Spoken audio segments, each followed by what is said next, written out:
Quem não resiste a pegar o celular a cada 5 minutos para olhar quantas curtidas teve aquela última foto? Ou não consegue deixar de comer um chocolate inteiro até que ele acabe, se tiver guardado lá no armário de casa? Vira e mexe, se vê passando da conta na bebida e só fica feliz quando está envolvido em alguma atividade social com um monte de gente ao redor. O que tem em comum por trás de todos esses comportamentos? A dopamina. Eu vou te mostrar como isso funciona, como isso impacta na sua vida e, acima de tudo, eu vou trazer estratégias bem interessantes para você que está perdendo um pouquinho aí o controle da sua vida frente a todas essas compulsões e possíveis vícios. Agora, no Fala Lu.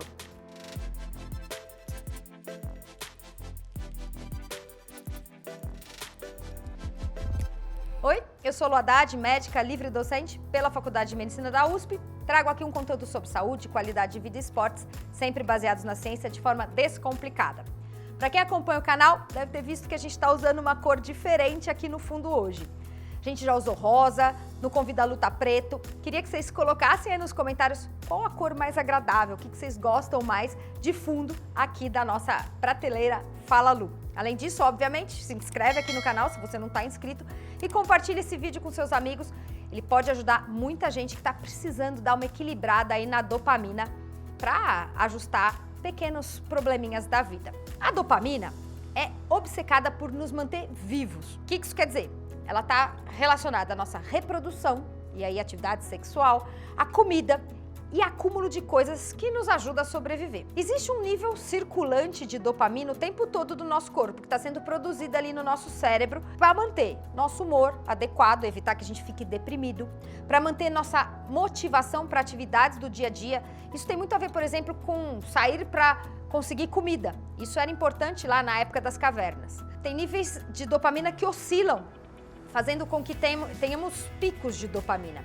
Esses picos de dopamina estão relacionados a questões também primitivas que nos mantêm vivos. Isso, né, como eu já falei, busca de comida, busca de relacionamento, busca de relação sexual e, em alguns aspectos, a uso de substâncias lícitas ou ilícitas, que também levam a picos dopaminérgicos no nosso cérebro. Para vocês terem uma ideia de quanto aumenta de dopamina para cada uma dessas coisas, os estudos feitos em ratos mostram que, por exemplo, quando você come um pedaço de chocolate, sua dopamina vai fazer um pico de 1,5. Então tá lá no basal, tem um aumentinho aí de 50%. Quando você tem uma relação sexual boa, bacana, 2 vezes, um aumento de 100%. Um cigarro aumenta 1,5, é a mesma coisa de uma xícara de café. Já a cocaína tem um aumento de 2,5%, ou seja, aumenta 250% do nosso basal. Já a anfetamina leva a um aumento de 10 vezes o nosso basal de dopamina. O uso de anfetamina seria o equivalente a 10 orgasmos de uma relação sexual. Daí, essa capacidade viciante de algumas drogas ilícitas. A dopamina é usada, então, para avaliar o potencial aditivo de qualquer comportamento ou substância. Vocês viram que não é só substância que aumenta a dopamina.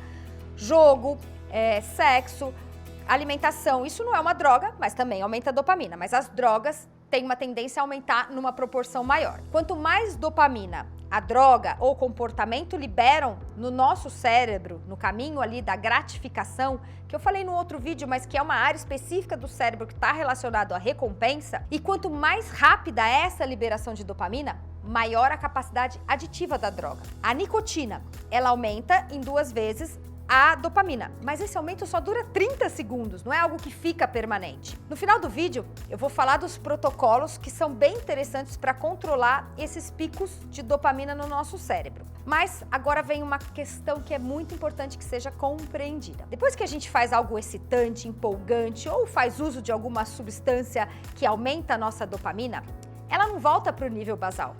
Na verdade, ela faz o pico, mas depois ela cai abaixo do basal. Por conta disso que a gente costuma ter uma sensação desagradável, um certo desânimo relacionado a essa técnica. E a tendência é que a gente busque de novo o estímulo para voltar a ter a sensação de euforia. Por isso, você termina de fumar, você já vai pensar no próximo cigarro. Você come um pedaço de bolo e dá aquele desânimo, você fala, acho que eu vou comer mais um pedacinho, ou pegar mais um pedacinho de chocolate. E aí que começam comportamentos compulsivos e viciantes. Tem um estudo super interessante também, feito em rato, que estimulou artificialmente esse sistema de recompensa do rato, aumentou lá a quantidade de dopamina. Na gaiola, ele tinha uma alavanca que liberava a comida que eles gostavam muito sempre que a alavanca era pisada.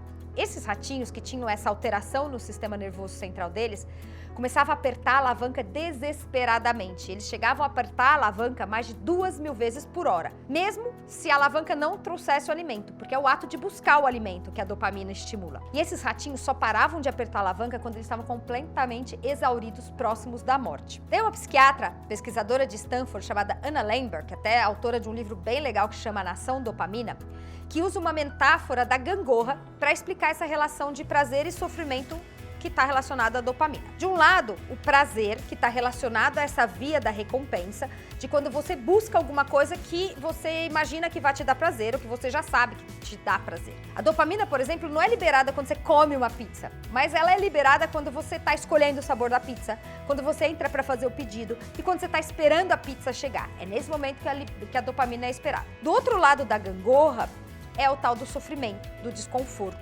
que é essa queda na sensação de prazer quando a dopamina baixa abaixo do nível basal. Quanto mais forte, mais rápido o estímulo do prazer, da liberação de dopamina, com mais força a gangorra pende para o outro lado, depois da coisa bacana. E todos nós vivemos esse momento onde a gente já comeu um pedaço de bolo e pensa em comer um outro, tá terminando um livro e não quer que ele acabe, ou um filme muito legal, ou tá lá no final de um jogo de videogame e você quer que aquela sensação boa dure para sempre. Normalmente, quando a gente já tá nesse momento de não queria que isso acabasse, é porque a nossa dopamina já está inclinando para o lado da baixa. Uma exposição repetida aí ao mesmo estímulo de prazer tem uma tendência a cada vez mais ter uma liberação menor de dopamina.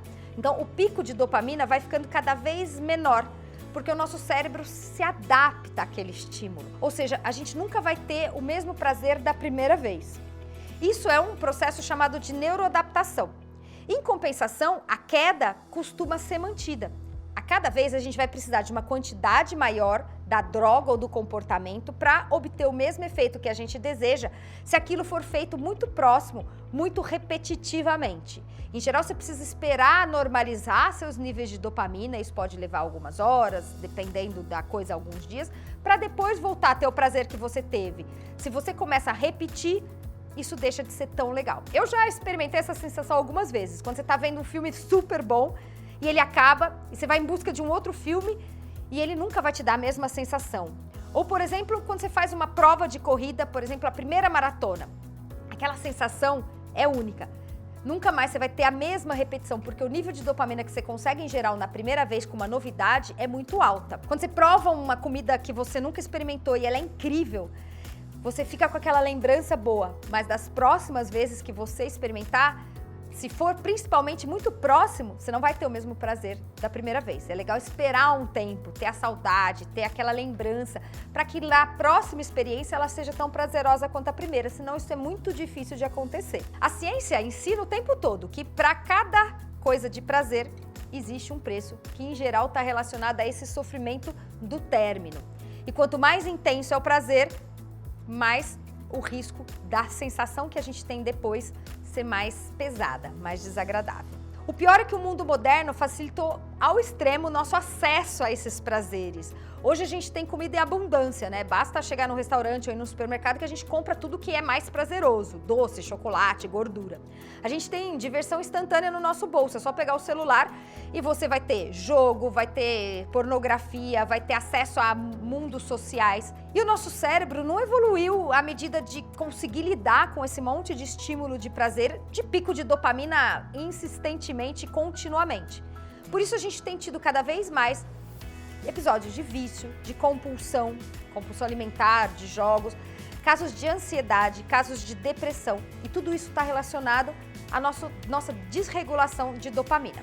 Por isso que é importante evitar esses picos de dopamina descontrolados. Como gerenciar picos de dopamina? A gente tem até uma ideia de que quanto mais sucesso ou quanto mais a gente consegue algo de bom, mas isso vai continuar acontecendo. Mas, na verdade, a gente já viu pela gangorra lá da dopamina que não é bem assim. A gente pode imaginar que repetir aquela ação vai nos trazer prazer, mas o prazer nunca vai ser o mesmo da primeira vez. Então a gente precisa de algumas técnicas para tentar programar o nosso cérebro para que a gente volte a ter satisfação ou que a gente tenha sempre satisfação para aquilo que nos é benéfico. A gente sabe que é um problema comum da pessoa que está super motivada, super estimulada no começo de trabalho, de projeto, e que depois vai desanimando ao longo do tempo, mesmo fazendo os mesmos estímulos. Outra coisa, quando a gente consegue algo muito grandioso, que a gente se planejou por muito tempo, depois a gente pode ficar desmotivado, meio perdido, meio sem vontade,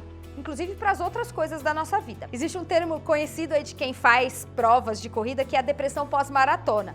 Você se prepara por meses, você vai lá, faz, conquista, fica muito feliz. Quando você volta, você está num desânimo, você não consegue pensar em treinar, em acordar cedo, em fazer dieta, algo que você vinha fazendo por meses, porque você teve essa baixa da dopamina e seu nível basal está abaixo do que é necessário para você fazer suas atividades. Isso acontece, por exemplo, depois de um período de férias incríveis. Você passou vários dias planejando e depois viveu um monte de experiência bacana. Você volta, você tem um desânimo para fazer atividades que antes eram ok, por exemplo, de trabalho. Ou quando você organiza uma festa, passa meses planejando. Depois é provável que as coisas normais do dia a dia, um jantar com seu amigo, um encontro social, pareça desinteressante em relação àquele evento grandioso. Isso vai fazer parte da nossa vida, mas a gente consegue, de certa forma, reprogramar o nosso cérebro para não ter esses grandes picos momentâneos que duram muito pouquinho e depois períodos mais longos de depressão e desânimo. Presta atenção que é isso que eu vou explicar para vocês agora. A gente tem que aproveitar o poder da dopamina, que é liberada quando a gente atinge alguns marcos, para manter motivação contínua e não entrar nesse estado de desânimo e de sofrimento depois de uma grande conquista ou até uma pequena conquista. Isso que é uma estratégia muito importante e é a número 1, que é uma recompensa intermitente. Vamos chamar de RI. Isso é super poderoso para controlar a liberação de dopamina. Os cassinos fazem muito isso. A pessoa nunca sabe quando ela vai ganhar. E, em geral, o cassino ganha mais do que o jogador, né? Mas o fato dela não saber se ela vai ganhar ou não faz com que ela continue jogando, aquele caça-níquel, né? Ela fica botando moeda lá o tempo inteiro. Porque ela pode ganhar, mas ela não tem certeza se ela vai ganhar. E mesmo quando ela ganha, ela poderia pegar o dinheiro e ir embora. Mas ela quer tanto a sensação do risco que ela continua jogando a noite inteira até ela perder todo o dinheiro que ela tem. Isso é recompensa intermitente. A gente tem que comemorar algumas vitórias, mas outras vitórias a gente tem que deixar passar, não comemorar. Então você está treinando, você faz um treino bom, fica feliz, conta para todo mundo, posta na rede social. Mas no outro dia você faz um treino bom também, ou ainda melhor, e fica quieto. Não comemora, não aproveita, não conta para ninguém. Isso vai fazer com que o seu cérebro fique sem saber quando aquilo vai ser muito valorizado e quando aquilo vai ser uma coisa normal, da rotina. E aí ele vai sempre se motivar para o treino, porque ele vai falar, será que esse treino vai me dar um sucesso? É a mesma coisa, será que essa moedinha que eu coloquei no caça-níquel vai trazer um monte de dinheiro para mim? Eu não sei, eu quero descobrir. E a dopamina adora o desconhecido, adora a surpresa, o não saber o que vai acontecer. Então, se você está colocando previsibilidade no ato, a nossa dopamina vai cada vez subir menos. Então, assim, sempre que você treina, você posta, você comemora, você fica feliz e você conta para todo mundo. Na 10ª vez, ele vai falar, ai meu Deus, ela vai de novo contar para todo mundo. Não libera mais dopamina e isso não vai te fazer continuar seguindo naquela ação. Agora, uma coisa um pouco mais desafiadora, mas que é o suprassumo da dopamina. É quando você consegue associar picos de dopamina não a um resultado, mas ao processo. Não colocar, por exemplo, a determinação se aquilo foi bem sucedido ou não, a medalha, ao troféu, a ter passado num concurso, a festa do casamento.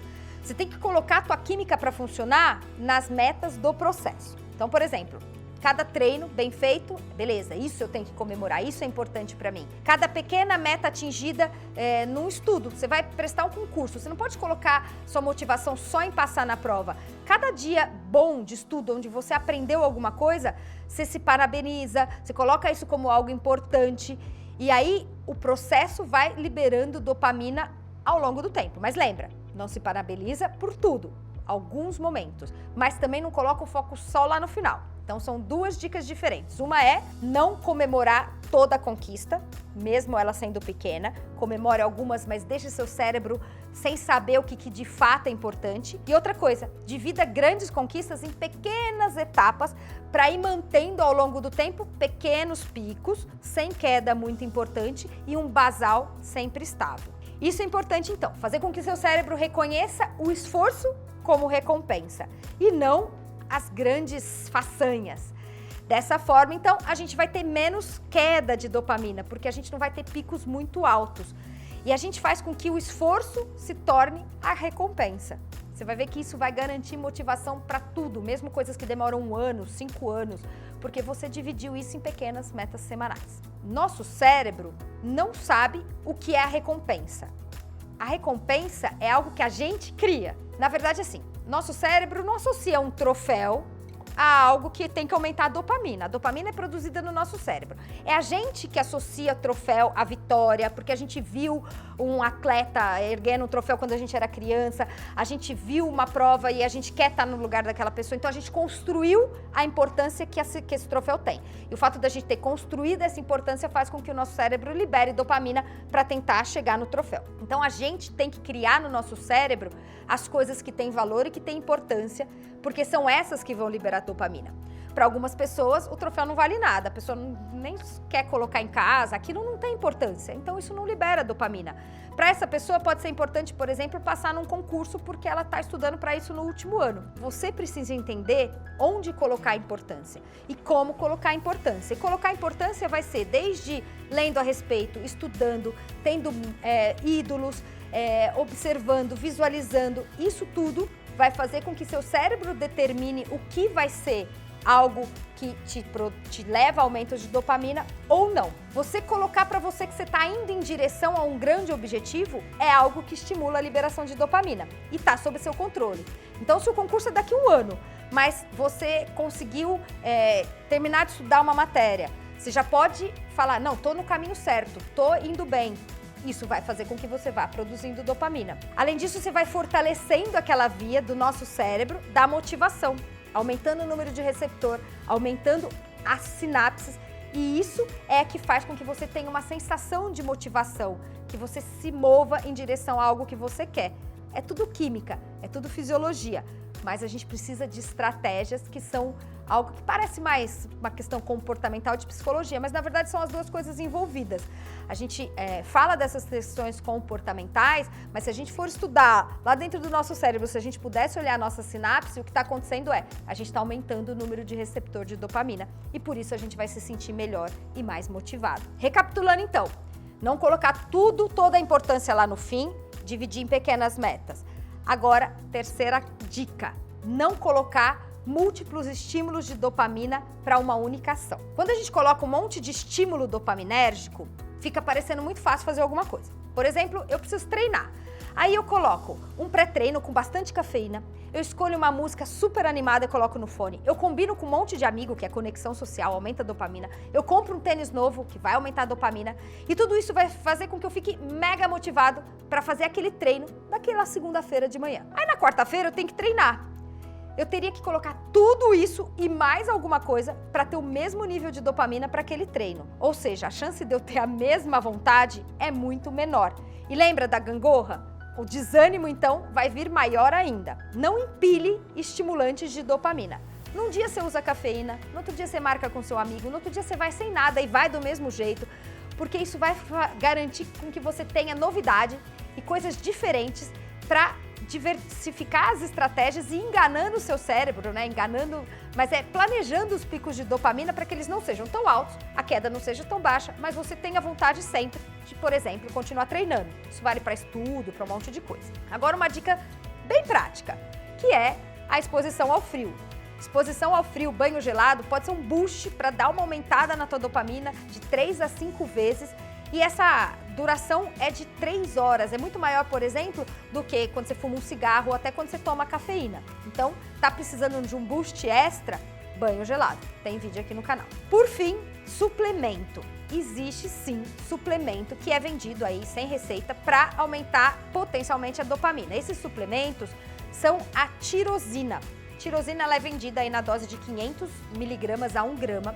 É indicado que você tome a tirosina 30 minutos antes da necessidade de fazer principalmente um trabalho mental ou físico, onde você precisa de bastante foco e motivação.